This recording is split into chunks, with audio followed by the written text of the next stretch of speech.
ప్రేమతో ప్రాణమును అర్పించినావు, శ్రమల సంఖ్యలైన శత్రువును కరుణించు వాడవు నీవే. శూరులు నీ ఎదుట వీరులు కారెన్నడు, జగతిని జయించిన జయశీలుడా.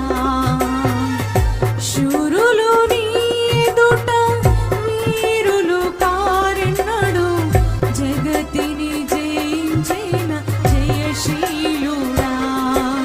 సర్వయుగములలో సజీవుడవు, సరిపోల్చగలనా నీ సామర్థ్యమును, కొనియాడదగినది నీ దివ్య తేజం. నా ధ్యానం నా ప్రాణం